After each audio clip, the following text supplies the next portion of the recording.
Good morning, everybody. I am here again. Ang lamig-lamig. Maaga pa kasi dito sa Las Vegas, pero ang ganda ng araw kasi blue na blue yung langit. At ang araw ay medyo hindi naman masyadong malamig kasi sumisikat pa yung araw, pero kapag sa lilim ka ng puno ay yun ay medyo malamig kasi pag hindi ka sinikatan ng araw. Pero ngayon napakaganda kasi I think mga 9:30 pa lang ngayon or 10 in the morning. Hindi ko lang na-check yung oras ko, pero hindi siya mahangin, maganda ang sikat ng araw, kaya lumabas ako at saka ipapakita ko sa inyo ang itsura ng aking mga tanim. Napakaingay. O yung mga tanim dito na nalalaglag na yung mga dahon kasi imbis na mag-iba lang yung kulay katulad sa ibang mga puno na nag-iiba lang yung mga kulay, yung dito nalalaglag yung mga dahon at namamatay na yung iba. Maliban sa aking napakagandang sunflower na parang hindi siya dumaan na, of course winter na ngayon, sumalamig, pero yung sunflower ko ay namayagpag, ay ang galing.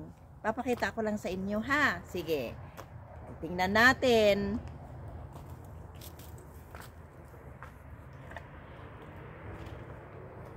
Ayan siya guys.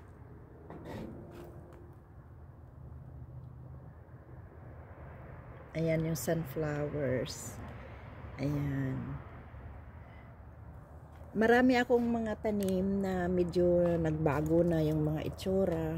Gawa ngang sa klima, malamig, lalo na pag medyo mahangin. Ayan. Pero so far naman yung iba, buhay pa rin, namumulaklak. Ayan. Ayan.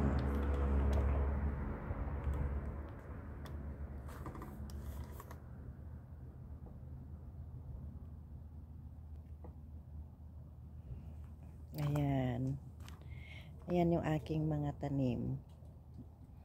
May bulaklak pa naman. Ayan. Ayan. Kasi guys, kapag wala akong ginagawa, ito kasi yung libangan ko, yung magbutingting ng aking mga tanim. Ayan. Ginupit ko na yung iba kasi ayun na nga, kailangan na talagang gupitin dahil mawawala din naman ang dahon katulad nito. Ayan, ito guys, yan.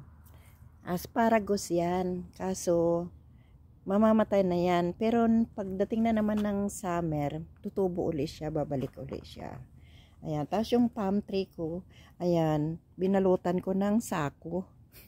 Sako ng bigas. Ayan. Pero yung iba kong mga tanim, nakakatuwa. Kasi, sa totoo lang, may mga bunga pa sila. Ayan katulad nito. Ayan may bunga pa siya. Kahit na winter na. Ayan. Ayan. Ayan Ayan yung kamatis. Ito yung pinakamaganda dito guys sa Las Vegas. Kasi, kahit na winter, pagdating ng araw, sa umaga hanggang ang alas 4 ng hapon, may araw. So, mainit ang mainit yung simoy ng hangin, kung may hangin man, dahil sa araw. Dahil matindi ang araw dito during daytime. Pero pagdating naman ng gabi, ayun na, medyo wala na tayong choice kasi wala ng araw, lubog ng araw, malamig na. 4:30 ng hapon, lumulubog na yung araw dito. Kaya, ayan. Kahit pa paano, may mga bulaklak pa naman akong natitira. Ayan siya, Ayan. Ayan. Ayan.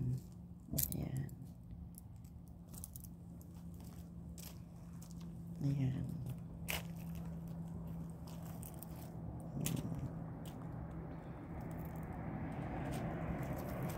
Ayan.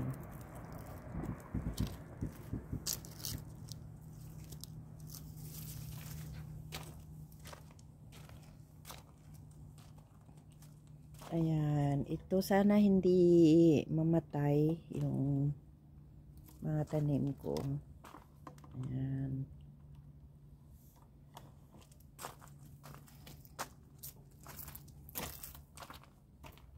Ayan.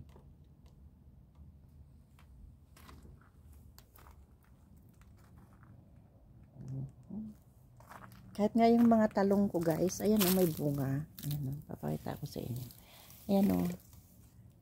Ayan, ayan, ayan, ayan, ayan, ayan. May bunga siya o. Ayan. Ayan. That's a Pinoy eggplant. Tapos, ito, ayan, klaseng bunga. Ano na ito eh, may hinog na siya. Ayan, may hinog na siya. Ayan o. Ayan. So, kung mahinog na yan, ayan ang gagamitin kong pangtanim next year. Ayan. Ayan. Kaya, yung ibang mga tanim ko nakatabi na kasi tingnan mo oh, yung palm tree na ano na yung ano, dahon niya kasi sobrang lamig. Ayan. Ayan. Pero yung mga puno ko, ayan oh. Green na green yung aking mga puno. Ayan. Pero yung puno ng kapitbahay, ayan oh, dry na yung ano niya. Ayan, mamamatay na yung dahon. Pero babalik ulit yan next year. Ganyan lang talaga yung mga tanim dito. Ayan. Tapos dito sa kabila, ipapakita ko sa inyo. May tanim kasi akong mga malunggay guys. Ang nangyari, tinabunan ko kasi malamig nga sa gabi. So, buksan natin para makakita ng araw.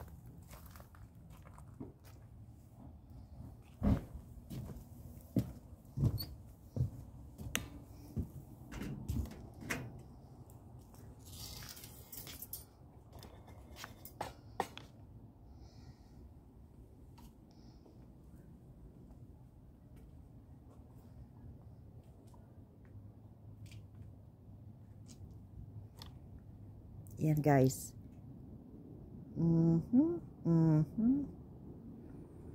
This is my malunggay.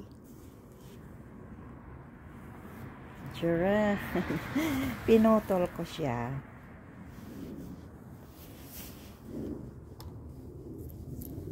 Ito yung isa. Ayan.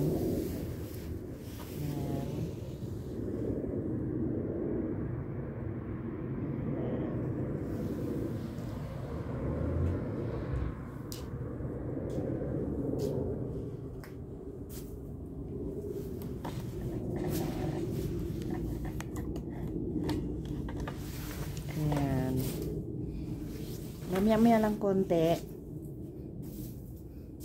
Mamayang gabi siguro maglalagay ako ng reindeer. Nalalagyan ko ng ilaw kasi magpapasko na. Ayan guys. Ayan. Aking mga munting tanim. Ayan. Bigay ng kaibigan. Ayan. Ito bigay din ng kaibigan. Ayan. Ito binigay din ito ng kaibigan.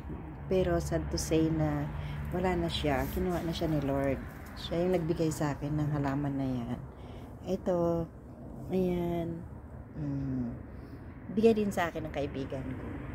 Yan yung pinakamaganda kapag marami kang kaibigan, maraming nagbibigay sa iyo. Ayan, ito, bigay din ng kaibigan ko yan. Ito naman, ayan, binili ko yan sa garage sale. Ano, binili pala namin yan sa Henderson. Medyo dinayo pa namin. Ayan.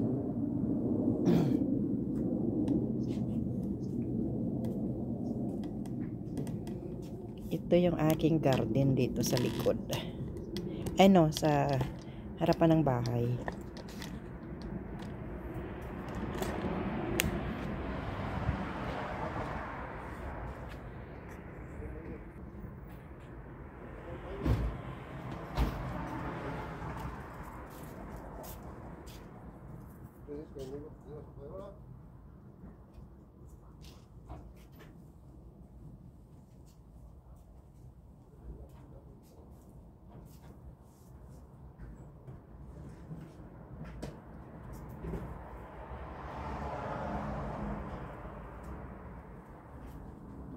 Guys, hanggang dito na lang tayo. Bye!